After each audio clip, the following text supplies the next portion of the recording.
The creation of the 1967 TV series, Mannix, involved a fascinating casting process. Producers sought a talented and dynamic lead to embody the private investigator character, Mannix. After numerous auditions, they found their man in Mike Connors, who brought the perfect blend of toughness and charm to the role. Meanwhile, the search for the right actress to play Gail Fisher's character, Peggy Fair, proved equally challenging.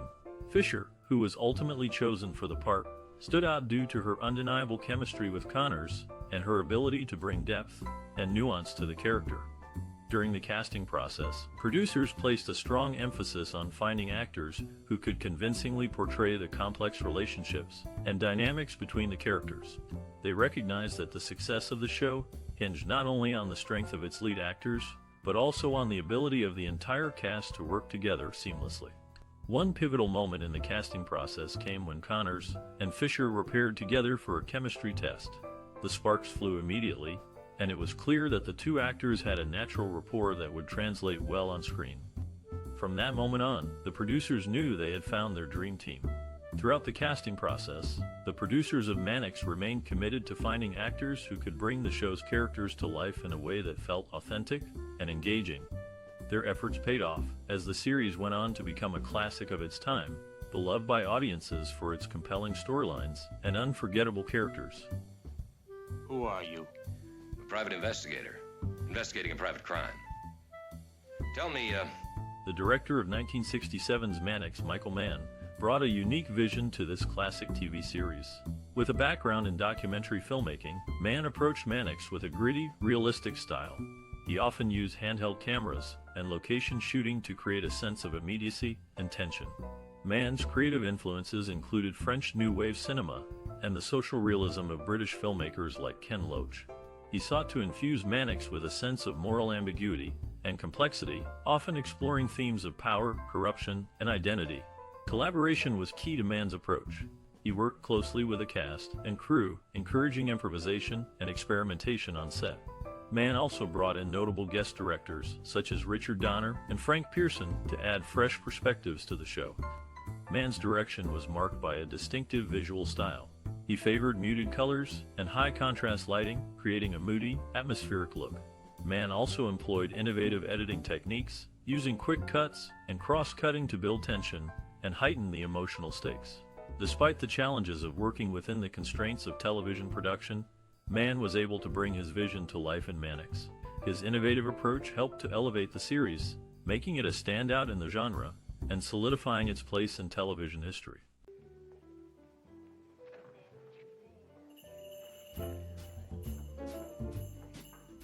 Mannix, a groundbreaking 1967 TV series, introduced viewers to private investigator Joe Mannix. This classic show endures as a symbol of the industry due to its innovative storytelling and memorable characters. As we delve into its history, you'll discover funny, shocking, and heartrending facts that make Mannix a timeless treasure. The series broke barriers by featuring a modern, physically fit private eye, a departure from the typical rumpled detective. Mannix's action-packed episodes and intricate plots kept audiences captivated for 8 seasons. Mannix's crew included a diverse cast of characters, such as Peggy Fair, his loyal secretary, and Police Lieutenant Adam Tobias. These relationships added depth to the series, making it resonate with viewers. As we explore this iconic show, you'll learn about its impact on television and how it transcended its time. You might recall an episode that left a lasting impression or a favorite character that marked your TV viewing experience? We'd love to hear your stories and memories in the comments below. Through its captivating storylines and intriguing characters, Mannix left an indelible mark on the television landscape. Its influence continues to resonate today, making it a must-watch for any classic TV enthusiast. So, stay tuned for more fascinating facts about this enduring series. I'm a sitter into an extra hour. Well, where's your husband? I'm a widow. The war? In the late 1960s, the production of the TV series Mannix brought forth a unique blend of set design, locations, and logistical challenges.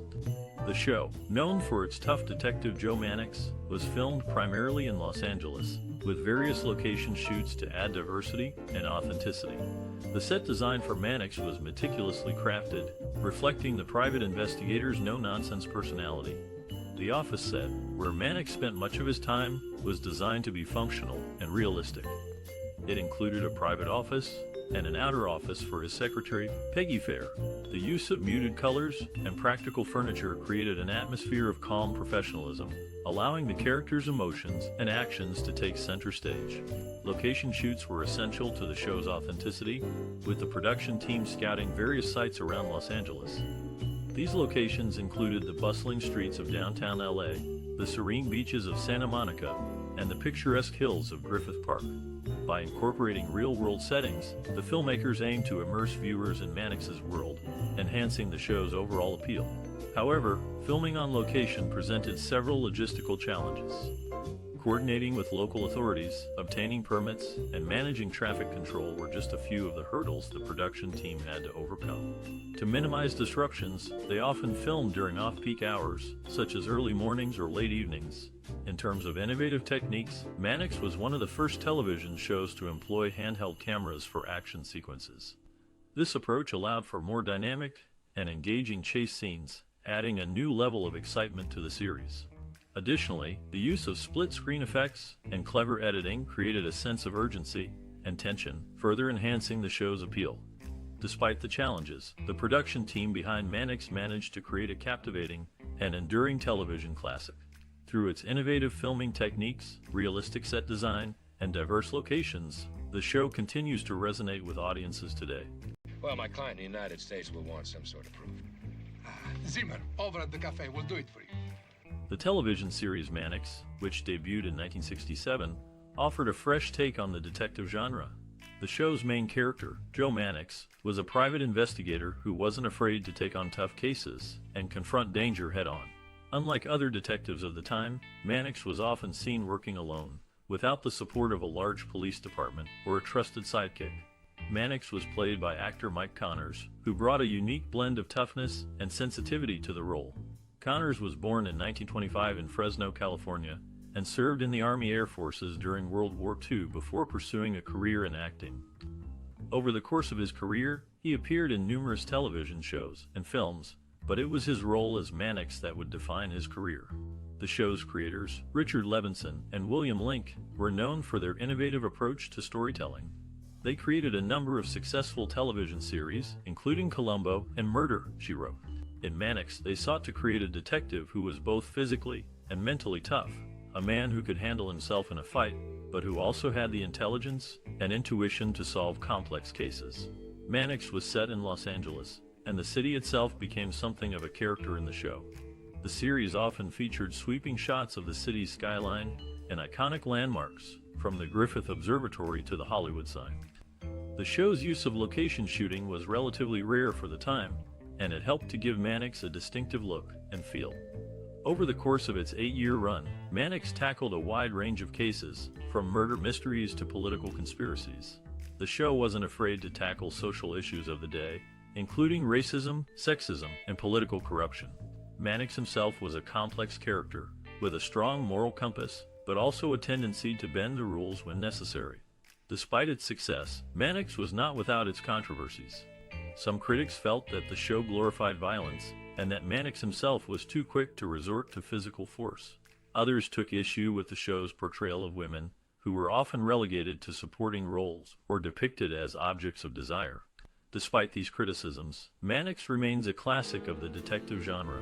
Its innovative storytelling, memorable characters, and striking visuals have stood the test of time, and the show continues to be watched and enjoyed by audiences today.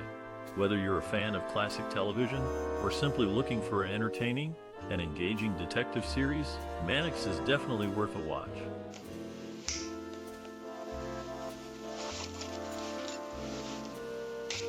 The creation of the musical score and soundtrack for Mannix was a collaborative effort between renowned composer Lalo Schifrin and a talented team of musicians. Schifrin, known for his innovative blending of jazz and classical styles, brought a unique approach to the show's music. The score complements the narrative and emotional tone of Mannix exceptionally well. For instance, the use of fast-paced, jazz-infused melodies during action sequences adds a sense of urgency and excitement. In contrast, the more introspective, orchestral pieces during dramatic moments help to heighten the emotional impact of the scenes. Schifrin himself described the process as one that required a deep understanding of the characters and the storyline. He aimed to create music that would not only enhance the viewing experience, but also provide insights into the characters' thoughts and feelings.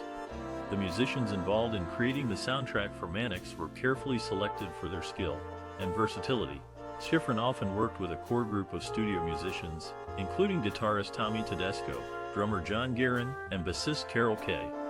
These musicians were known for their ability to adapt to a wide range of musical styles, making them ideal for the diverse demands of Mannix. One of the most memorable aspects of the Mannix soundtrack is its innovative use of electronic instruments. Schifrin was one of the first composers to incorporate the Moog synthesizer into his work, using it to create unique sounds and textures that added an extra layer of depth to the music. The impact of the Mannix score and soundtrack extends beyond the show itself. Many of the musical themes and motifs have become iconic, instantly recognizable even to those unfamiliar with the series. The music has also influenced other composers and musicians, leaving a lasting mark on the world of television and film music. In conclusion, the creation of the Mannix score and soundtrack was a complex process that required a deep understanding of the show's narrative and emotional tone. Through his innovative use of jazz, classical, and electronic elements, Lalo Schifrin and his team of musicians created a musical tapestry that not only complements the show, but also stands on its own as a remarkable contribution to the world of television and film music.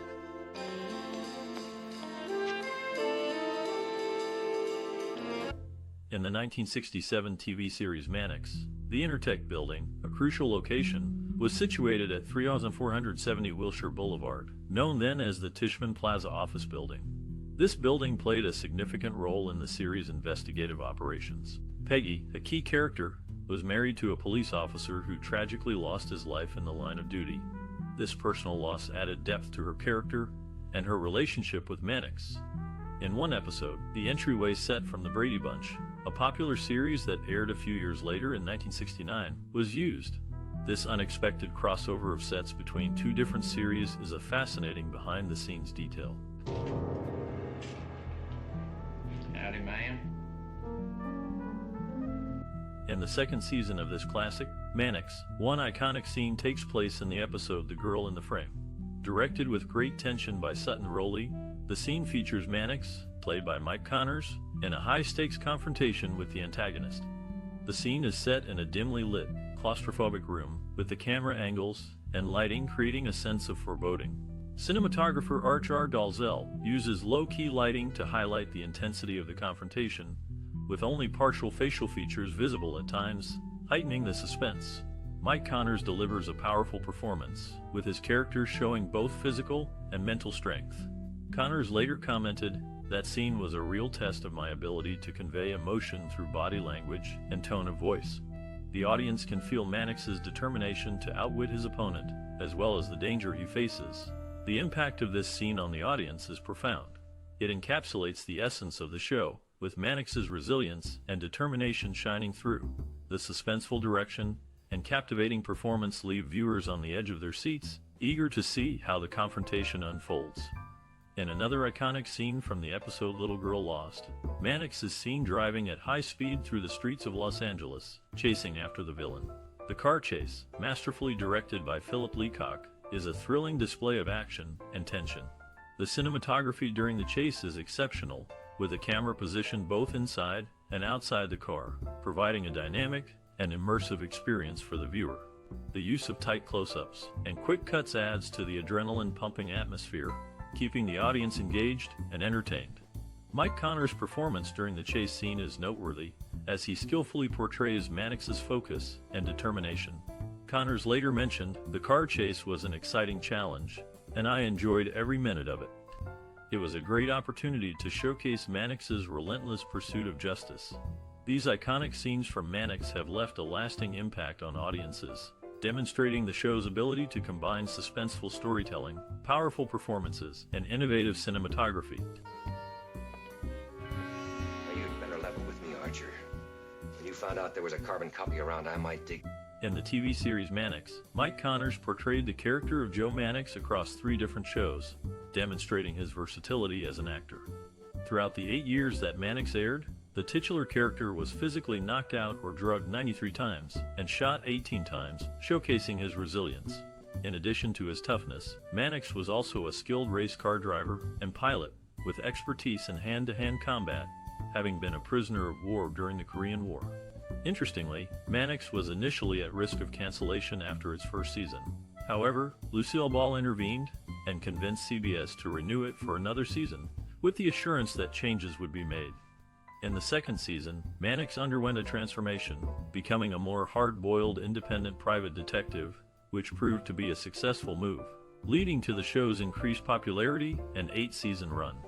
In reality, Mike Connors had a diverse athletic background, having played basketball and football in high school and college. These experiences likely contributed to his ability to convincingly portray Mannix's physical prowess on screen. Overall, the success of Mannix can be attributed to its compelling storytelling, memorable characters, and the dedication of its talented cast and crew. Dallas, baby. I'm sorry. Released in 1967, Mannix quickly captured audiences with its unique blend of action, drama, and mystery. The show, starring Mike Connors as Joe Mannix, showcased a private investigator who was unafraid to take on even the most dangerous cases. This classic resonated with viewers due to its compelling storylines and relatable characters. Set against the backdrop of Los Angeles, Mannix offered a glimpse into the city's bustling streets and diverse neighborhoods. The show's depiction of the city was a far cry from the glamorous image often portrayed in other media at the time. Instead, Mannix presented a more realistic and gritty portrayal of urban life, which many viewers found refreshing. Moreover, Mannix was not afraid to tackle relevant social and cultural themes of the time. The show explored issues such as racism, sexism, and political corruption, often presenting complex and nuanced perspectives. By doing so, Mannix contributed to important discussions and helped to raise awareness of these critical issues. Mannix also had a significant impact on pop culture, influencing numerous other TV shows and movies. The show's distinctive style and tone, as well as its memorable characters, have been enduringly etched into the cultural consciousness. In addition, Mannix helped to pave the way for future TV shows that explored similar themes and genres. The show's success demonstrated that there was a market for action-packed, character-driven dramas that tackled important social issues. As a result, Mannix left a lasting legacy that continues to be felt in the world of television today. Overall, Mannix was a groundbreaking TV series that resonated with audiences, influenced pop culture, and contributed to important discussions on relevant social and cultural themes.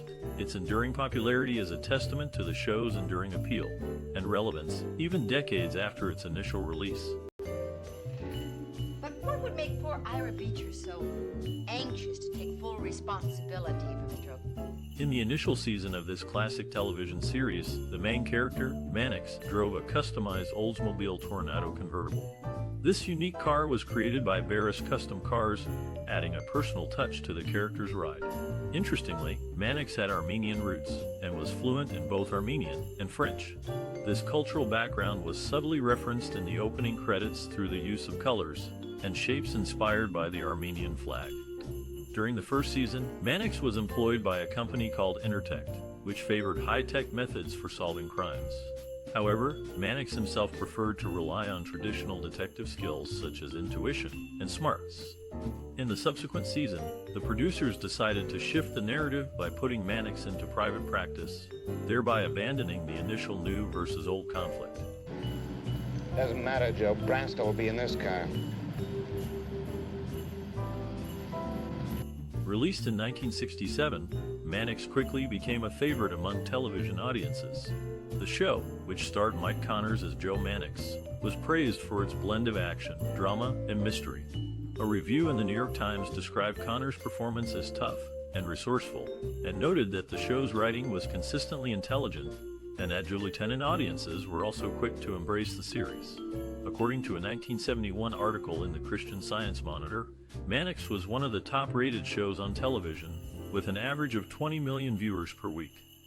The article noted that the show's appeal was due in part to its fast-paced action and well-drawn characters. Mannix was also recognized with several awards and nominations. The show received 14 Emmy nominations during its run, including for Outstanding Drama Series and Outstanding Lead Actor in a Drama Series for Connors. Connors won the award in 1970, becoming the first actor of Armenian descent to win an Emmy. The show also received 4 Golden Globe nominations, including for Best Television Series, Drama, and Best Actor in a Television Series, Drama for Connors. These accolades are a testament to the talent and hard work of everyone involved in Mannix. The awards and nominations recognize the show's high-quality writing, acting, and production values. They also speak to the enduring appeal of the series, which continues to be watched and enjoyed by audiences today. The success of Mannix also had a significant impact on the careers of those involved. Connors became a household name, and the show's writers and producers went on to work on other successful television series. Mannix remains a classic example of 1970s television, and its legacy can still be seen in the crime dramas of today. Not exactly, Krebs. By 10 o'clock, you and I will be back in Reno, and Mr. Mannix and his girlfriend will be in the morgue. In the 1972-1973 season of this classic television series, the main character's car, a 1973 Plymouth Barracuda convertible, was actually 3 1971 models updated to resemble the newer version. This was necessary because Plymouth had stopped producing the Barracuda as a convertible, and the show's producers wanted to maintain the character's trademark vehicle. The switch to the Challenger, which also went out of production, further highlights this challenge. Initially, Nichelle Nichols was cast as Peggy Fair, but she had to withdraw due to her commitment to Star Trek. This role was recast, leading to the introduction of a new character into the series. The opening title sequence of the first season features a computer tape reel dotting the I in Mannix, reflecting the Intertech company's logo. However, when the main character left Intertech, the computer connection was dropped from the title sequence, indicating a shift in the show's focus. In summary, changes in car models, cast members, and title sequences reflect the evolving nature of this classic television series. I know Adam Tobias, the lieutenant handling the case. If he says that... During the filming of this classic, Mannix, the crew faced many challenges. For instance, Mike Connors, who played the lead role, was once injured while performing a stunt. He was shooting a scene where he had to jump from a building, but unfortunately, he miscalculated the distance and ended up injuring his ankle. Despite the pain, Connors insisted on continuing with the shoot, showing his dedication to the show. The show's creator, Bruce Geller, had a unique approach to directing. He was known for his meticulous attention to detail, often spending hours perfecting a single scene. Geller's dedication was contagious, inspiring the rest of the crew to give their best. Furthermore, the show's theme song, composed by Lalo Schifrin, became a massive hit. However, the process of creating this iconic tune was not easy. Schifrin initially presented a different version of the song, but it was rejected. He then went back to the drawing board and came up with the now famous theme, which perfectly captured the essence of the show. Behind the scenes, the camaraderie among the cast and crew was evident. They often spent their free time together, creating a warm and friendly atmosphere on the set. This sense of community translated onto the screen, contributing to the show's success. Despite the challenges, the team behind Mannix remained committed, producing a show that resonated with audiences and left a lasting impact on television history. Their dedication, hard work, and passion for storytelling are a testament to the enduring appeal of this classic series. I'll get ready. The last television series produced by Lucille Ball's company, DeZillu, was the classic show Mannix. This private eye drama, which aired from 1967 to 1975, was known for its action-packed episodes and tough guy detective. Interestingly, the pilot episode of this series is now in the public domain. Throughout its 8-season run, Mannix featured a total of 9 episodes with the word shadows in the title, with 2 episodes each in seasons 4, 5, and 6. This recurring theme added a layer of intrigue to the series, keeping viewers on the edge of their seats. The show's enduring popularity is a testament to its compelling storytelling and iconic status in television history. That's all he told me. Hard to believe he'll just be there waiting. Mannix, the 1967 TV series, holds a significant place in film history. As a groundbreaking show, it introduced new storytelling techniques and visual styles that would later become standard in the industry. The series is remembered for its innovative blend of action, drama, and mystery, which set it apart from other shows of the time. Featuring a tough and resourceful private investigator, Mannix broke the mold of the traditional detective genre. The show's protagonist, Joe Mannix, was a complex character who was both physically and mentally capable, embodying a new kind of hero that would become popular in future filmmaking. Mannix's influence can be seen in many subsequent works, particularly in the crime and detective genres. The show's emphasis on action and suspense, combined with its deep exploration of character and motivation, can be seen in later TV series such as Miami Vice, Hill Street Blues, and NYPD Blue. Moreover, Mannix's innovative use of location shooting and cinematography helped to create a more realistic and immersive viewing experience. The show's use of handheld cameras, fast cuts, and location shooting set a new standard for TV production and paved the way for future shows to follow suit. In addition to its technical innovations, Mannix also tackled social issues of the time, including racism, sexism, and political corruption. The show's willingness to engage with these topics helped to establish it as a relevant and thought-provoking series that resonated with audiences. Overall, Mannix's lasting legacy and influence can be seen in the many ways that it pushed the boundaries of TV production and storytelling. Its innovative techniques, complex characters, and willingness to engage with social issues helped to establish it as a classic of the genre and a touchstone for future filmmaking. All. Where's Larry King? Throughout the 8 seasons of this classic television series, the main character, Mannix, faced significant physical harm. He was knocked unconscious 55 times and shot 17 times, showcasing his resilience and determination.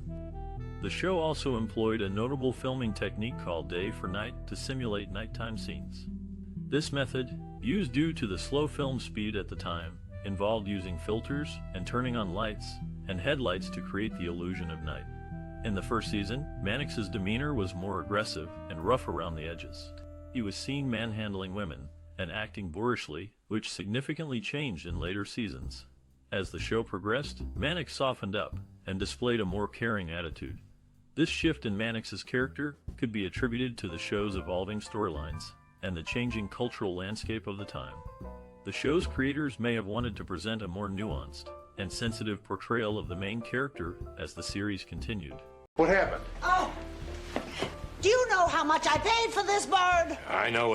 In the opening title sequence of this classic 1967 TV show, the main character, Mannix, is seen running on the Commodore Schuyler F. Heim Bridge at the Port of Los Angeles. Interestingly, neither of the bridges depicted in this iconic sequence exist anymore. The show is known for its tough lead character, who, despite frequently being beaten with blunt objects, rarely sustains more than a bloodied lip.